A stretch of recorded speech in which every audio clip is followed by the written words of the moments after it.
Hello, students.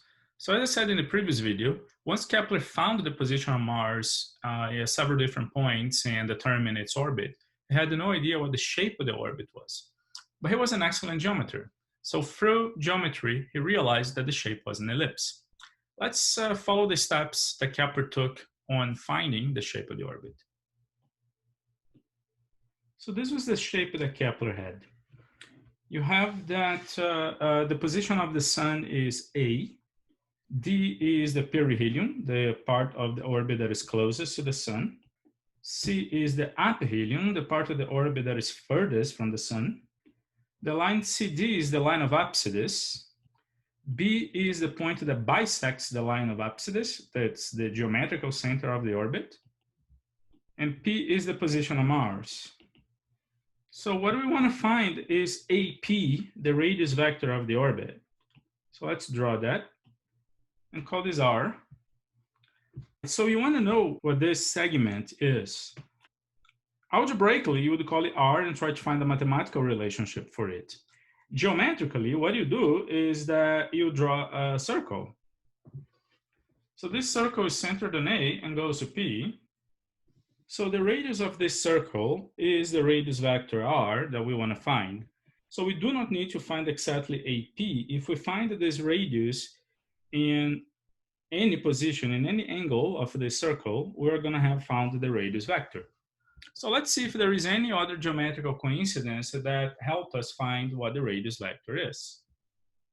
We can find either the radius vector or the coordinates xy of Mars.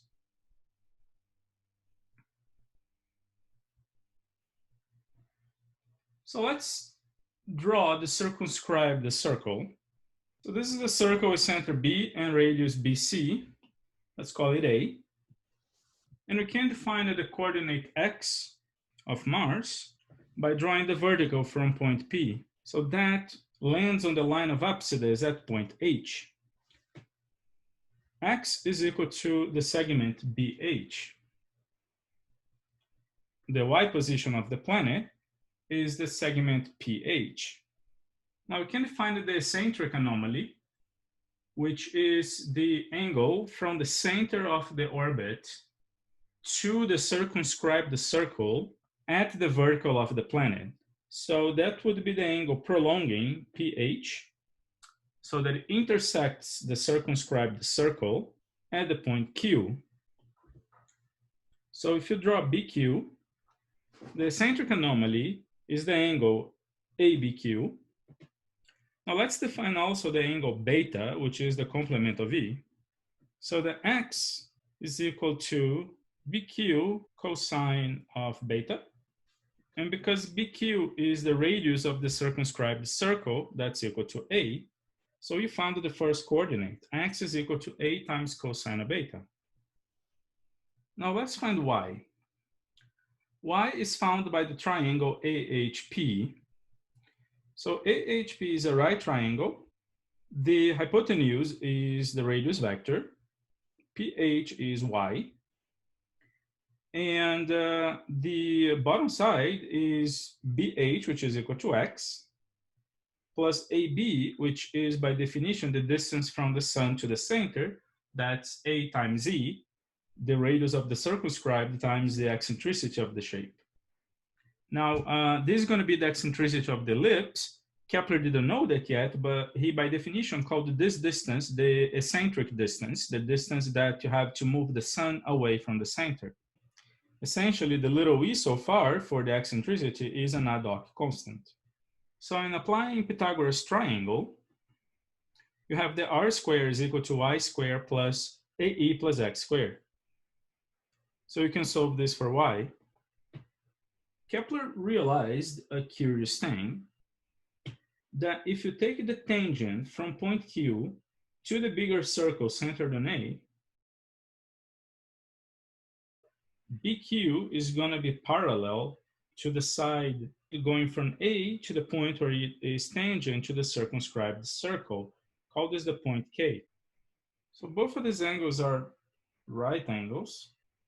So Kepler closed a parallelogram by completing the side and finally tracing the continuation of QB. So that defines the point R. So we have this parallelogram, AKQR. Now, because this is a rectangle, AK is equal to RQ, and RQ is equal to RB plus BQ. Now, BQ is equal to A, it's the radius of the circumscribed circle. For BR, you needed a triangle ABR. So AB is equal to little a times E. So therefore, BR is equal to AE times the cosine of this angle, which turns out to be beta. So there you go. BR is equal to AE cosine beta. So look at the geometry here. AK, which is equal to AP, the radius vector, is equal to RQ, which is equal to RB plus BQ. So the radius vector is equal to A plus AE cosine beta. Extract the A.